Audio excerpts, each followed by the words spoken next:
자, 지난번까지 해서 그 사출 성형 공정에 대해서는 뭐 그 아주 기본적인 것들을 어느 정도 이제 훑어본 것 같고, 그 오늘부터는 이제 그 금형 강도 쪽으로 좀 들어가 보기로 하죠.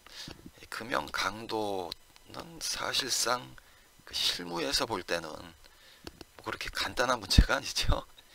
그 아주 그냥 몇 가지 요인만 갖고 이렇게 단순하게 결정할 수 있으면 참 좋겠는데, 그게 아니다 보니까 이제 뭐 말도 많고 탈도 많은데, 뭐 어떨 때 보면은 뭐 너무 크다, 뭐 너무 작다, 뭐 약하다, 너무 두껍다, 뭐 별의별 얘기가 다 나오는데, 이렇게 뭐 크다 작다 이런 거 갖고는 사실은 그 말이 안 되는 거죠. 예를 들어서 뭐 요 제품의 경우에는 뭐 X, Y는 각각 얼마로 하고 Z는 얼마로 하고 뭐 이런 게 구체적으로 나와야 되는데, 그냥 뭐 설계 전 단계에서는 아무 소리들 안 하다가 뭐 설계해 놓으면 그냥 내 눈대중으로 보기에 야 그거 너무 커, 뭐 아니면 또 너무 작어. 그 누구 말을 들어야 될지. 그 다음에 뭐 사내에서는 뭐 재료비에 낀다고 뭐 줄여 하다가 또 고객하고 뭐 DR 미팅 같은 거 할 때 작다 약하다 소리 나오면 또 고쳐야 되고, 그럼 참 말이 아니죠. 그렇게 되면 이제 그 설계가 그렇게 자꾸 이렇게 뒤집어 엎게 되면은 시간에 쫓기게 되고, 그 시간에 쫓기게 되면 암만 해도 이제 사람이 정신없이 일하다 보니까 뭐 불량이 나지요. 그 다음에 뭐 그 시행착오 계속 해갖고 반복 작업하는데, 그 잘하려 뭐 아무리 그 마음을 가다듬고 해도 그 속으로 불만이 없을 수 없죠. 그러다 보면 암만 해도 이제 그 불량도 나고, 불량이 나면 사실은 그 로스가 굉장히 크지요.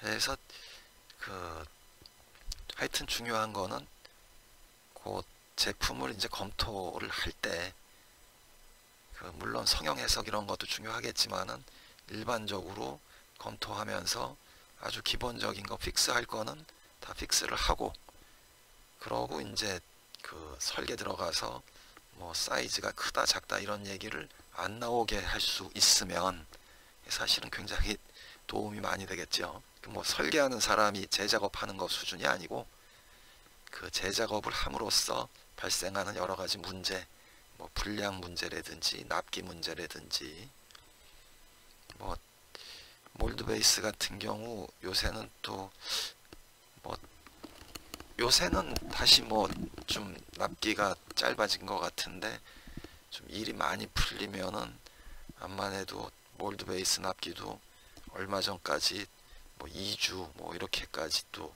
갔던 적도 있는 것 같은데, 하여튼 그 납기라든지 뭐 불량이라든지 뭐 설계 품질이라든지 이런 면에서 그 사전에 그 금형 사이즈를 결정하는 거 굉장히 중요하죠.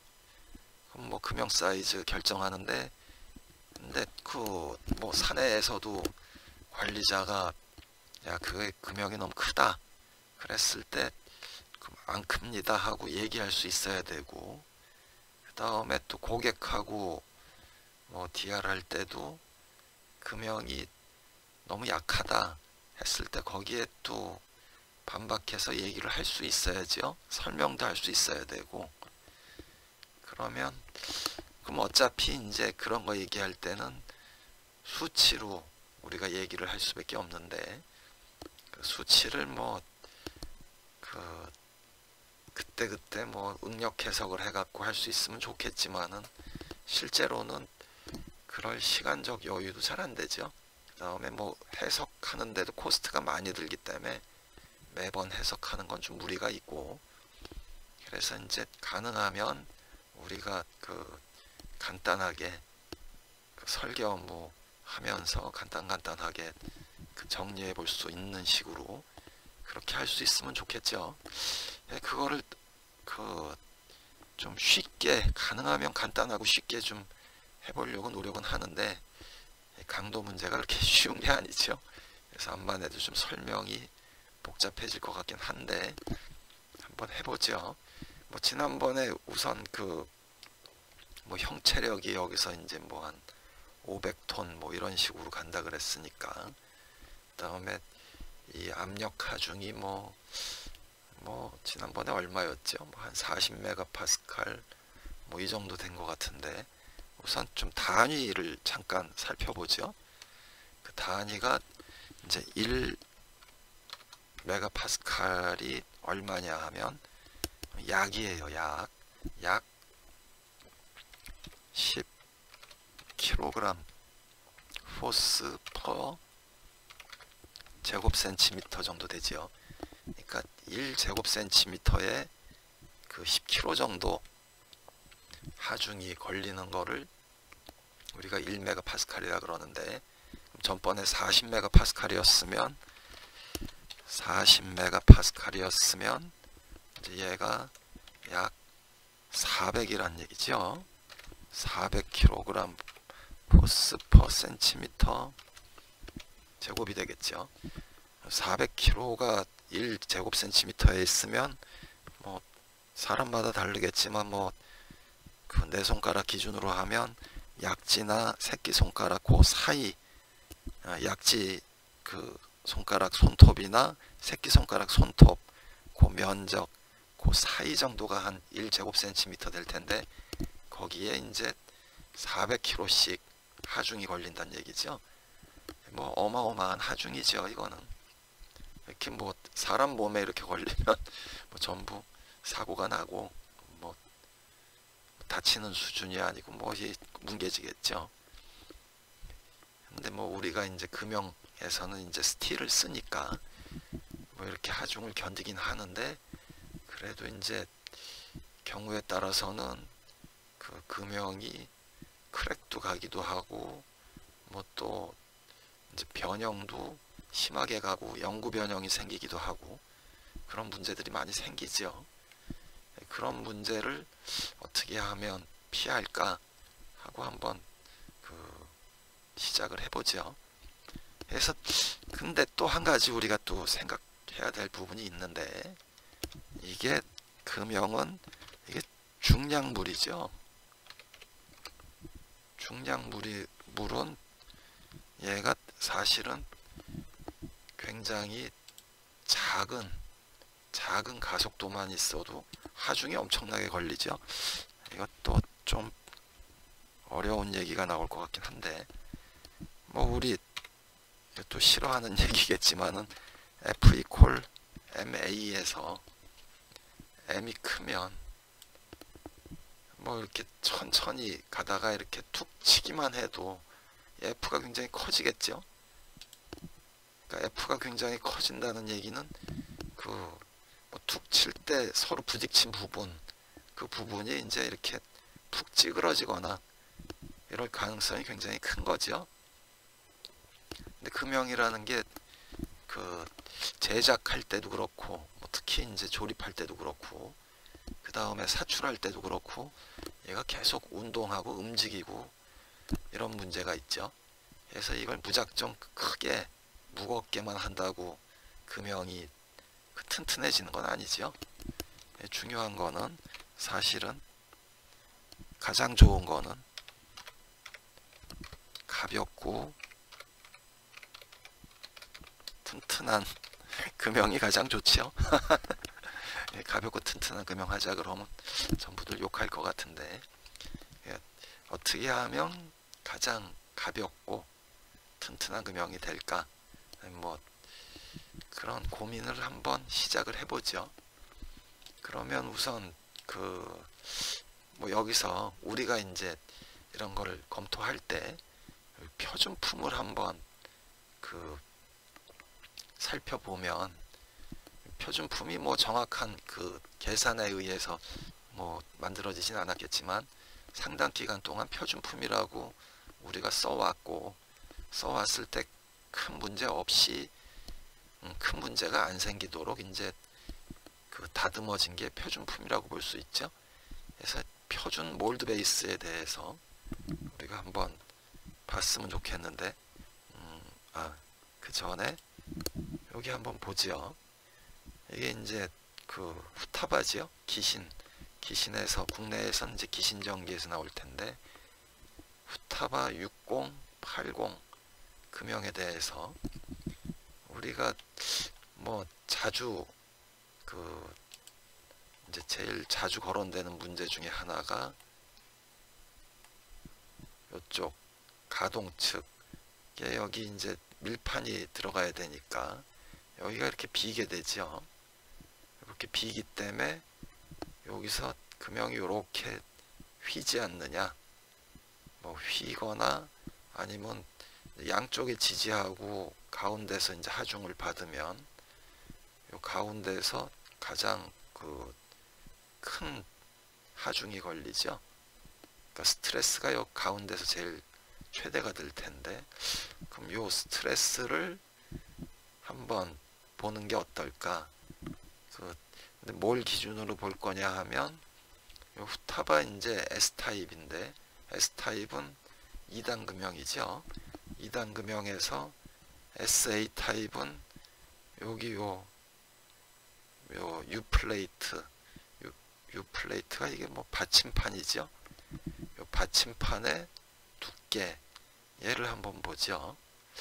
받침판은 이제 요 B 플레이트가 이제 뭐 와이어 같은 걸로 이렇게 뻥 뚫려 갖고, 요 B 플레이트 B 플레이트의 관통에서 이제 성형 묵화가 있을 때 이제 많이 쓰죠. 그러니까 요 U 플레이트 두께를 보는 거는 나름대로 이제 의미가 있다고 봐지죠. 그래서 이 U 플레이트 두께는 기신 카탈로그에 보면 여기서 V인데 받침판 U 플레이트 사양이죠. V는 80T죠. 80T. 그래서 6080일 경우엔 80T고, 그 다음에 뭐 여기서 이게 좀 작으면 또 기신에서는 여기도 80T네요. 여기도 80T고 55가 되면 여기는 70T죠. 이런 식으로 바뀌는데, 저걸 한번 보죠. 저거는 여기서 보면 요게 이제 그 기신 1515 그 몰드 베이스에 대해서 이거를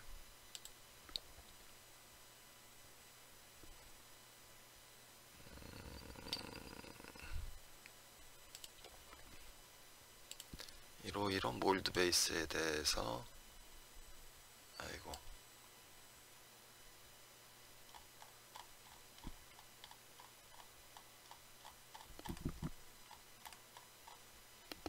뭐 1515 아니고 뭐 지금 요거를 설명하려 그러니까, 위드스라는 거는 지금 요거죠. 55 몰드 베이스, 우리가 얘 같으면 5580이네요.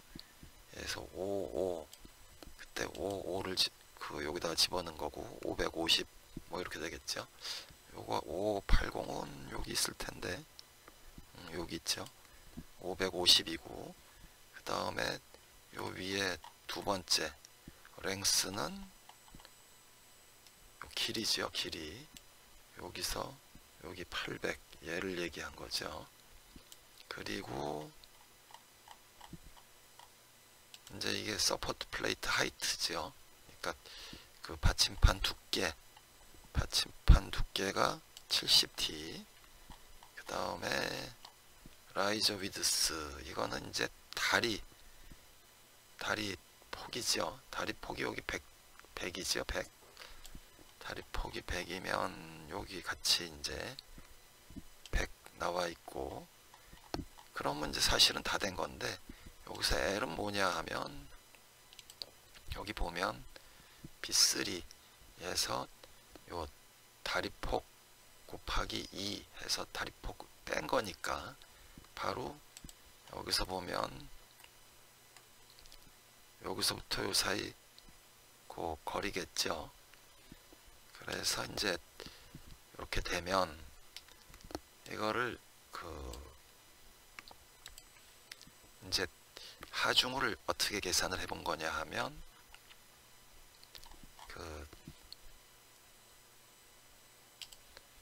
몰드 베이스에서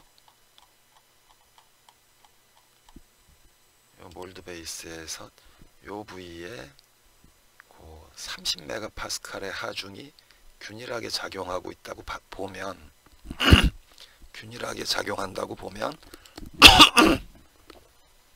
그때 최대 응력이 얼마가 되느냐. 최대 응력은 여기 가운데 요 점에서 생기죠.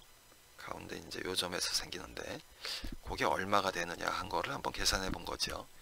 그래서 그 값을 이렇게 쭉 보면 여기 뭐 1, 5 해갖고 요 값을 이렇게 쭉 해갖고 뭐 거의 뭐 일정하게 유지하려고.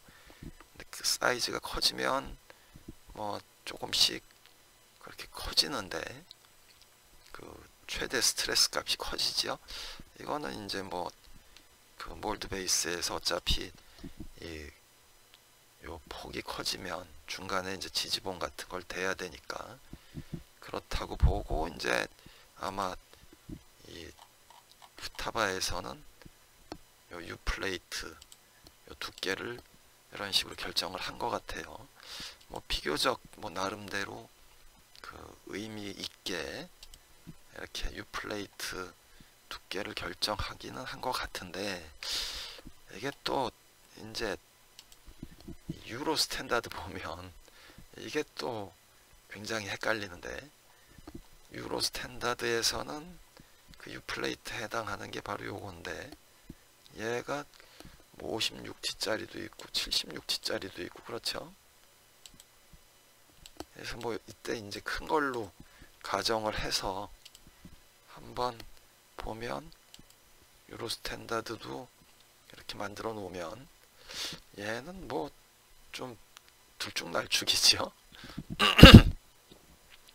얘가 이렇게 보면 뭐 여기서는 또 막 뭐 720 이게 720 메가파스칼이니까 센티미터 제곱당 7.2톤이란 얘긴데 뭐 쪽으로 쭉 내려가 보면 그 80, 100짜리는 이게 센티미터 제곱당 이제 그 15톤이란 얘기죠. 15톤이 15톤 맞나? 15톤이네요.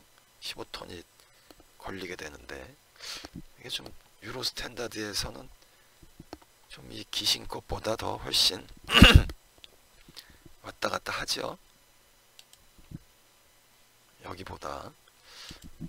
그래서 이거는 어떻게 보면 그 이제 사실은 이제 하고 싶은 얘기가 뭐냐 하면 이젝터 하우징 요 다리 쪽 그 영어는 가급적이면 안 쓰지요. 요쪽에 이렇게 빈 공간, 이 공간은 사실은 요 두께보다도 이 지지봉을 어떻게 배열을 잘 하느냐에 따라서 그 요 강도를 보완할 수 있다는 거죠. 뭐 이제 실제로 그 계산을 해보면 요 이제 오히려 이제 이 이젝터 하우징 쪽에서는 요 지지봉 세웠을 때는 이 그 응력보다도 변형량이 더 신경 쓰이게 되죠. 이제 나중에 이제 그 부분도 할 텐데 그 변형량을 뭐 예를 들어서 요 부분에서 그 100분의 5mm 이하로 컨트롤 한다든지 이런 게 중요하지. 여기서 뭐 변형이 한 1mm 가고 그 응력이 뭐 항복 강도 이내다 뭐 이런 그 그런 거는 사실은 이제 뭐 항복 강도가 중요하지 않게 되는 거죠. 제가 좀 이제 말이 좀 헷갈리는 게 아니라 좀 버벅거렸는데, 우리가 그 강도를 검토할 때는 허용 응력하고 변형하고 두 가지를 검토해야 되는 거죠. 두 가지. 그래서 지금 무슨 얘기를 하고 싶은 거냐 하면, 지금 허용 응력보다 이 변형이 요 이젝터 하우징에서는 더 그 엄격한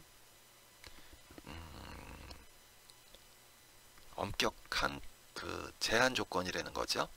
그러니까 무슨 얘기냐 하면, 변형을 예를 들어서 한 100분의 5mm 이내로 컨트롤을 하려면 허용 응력은 무조건 항복 강도 안에 다 들어가는 거죠. 이 변형이 뭐 100분의 5mm가 아니라 한 뭐 0.12mm 이렇게 해도 허용 응력 안에 들어가는 것 같은데, 그래서 변형만 그 고려를 하면 허용 응력은 자연히 이제 만족하게 되는 경우죠. 그래서 이제 뭐 요 이젝터 하우징에 대해서는 뭐 유로 스탠다드는 나름대로 뭐 그런 그 생각을 갖고 이 허용 응력에 대해서는 큰 비중을 안 두고 아마 이 요 판재 치수를 결정한 것 같죠. 이게 뭐 이렇게 설명해 갖고 알 수 있으면 대단한 건데, 우선 뭐 요 정도까지 하고 그 다음에 이제 그 우선 요 표준 몰드 베이스에 대해서 우리가 그 이젝터 하우징 쪽에 대해서 강도를 뭘 고려해야 되는지, 그 다음에 표준 몰드 베이스는 어떻게 그 치수가 결정되어 있는지 한번 살펴본 거고, 이 이후에 이제 그 나중에 가면 여기서 이제 지지봉을 어떻게 설계해야 되는지 나오니까 그때 가서 좀 디테일하게 하기로 하죠. 오늘은 뭐 이게 지금 뭐 서론 정도로 이게 너무 한꺼번에 이제 확 가버리면은 그 너무 어려워지고 아예 안 보게 될 것 같으니까 오늘은 이렇게 좀 간단한 얘기까지만 하지요. 다음에 이제 계속하기로 하죠.